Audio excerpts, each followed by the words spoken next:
జనార్దన్ దోస్తులు, మనం ఇక్కడ జొన్నగిరిలో వ్యూ పాయింట్ చూస్తూ ఉన్నాము.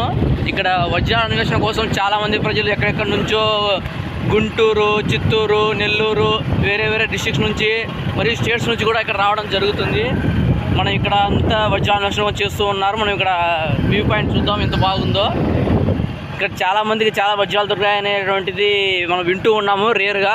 రీసెంట్గా 2 days బ్యాక్ కూడా 10 lakhs డైమండ్ ఒకటి దొరికిందని చెప్పి ఈ ఏరియాలోనే చెప్పినారు. అందుకే వీళ్ళందరూ ఇక్కడ వెతకడానికి వచ్చారు. మాకు కూడా ఒక 2 months బ్యాక్ 25 lakhs డైమండ్ ఒకటి దొరికింది. అది కూడా మీకు పెడదాం అనుకున్నాను. Next time will definite try. Okay, next ఇక్కడంతా పొలాల్లో పంటలు వేసేసారు. లేదంటే ఇటు సైడ్ కూడా జనాలు వెతకడానికి వెళ్ళేవాళ్ళు.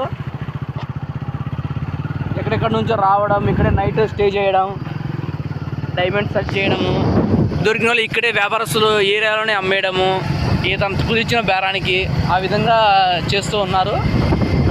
మనం ఇంకా కొన్ని చూద్దాము.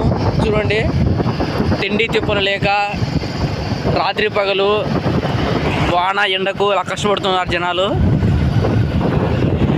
వీళ్ళకి లాభం ఉందో లేదో తెలియదు, కానీ ఈ పక్కనే ఉన్న హోటళ్ళకు మాత్రం ఖచ్చితంగా దండిగా లాభం ఉంటుంది. ఎందుకంటే వాళ్ళు పెట్టి 2 months అయింది ఎగ్జాక్ట్గా. బాగానే జరుగుతుందంట. పర్ డే టర్న్ ఓవర్ వచ్చేసి 20K 30K అవుతుందంట. ఎందుకంటే ఇక్కడ వ్యూ పాయింట్ చాలా బాగుంటుంది జొన్నగిరిలో. ఇక్కడే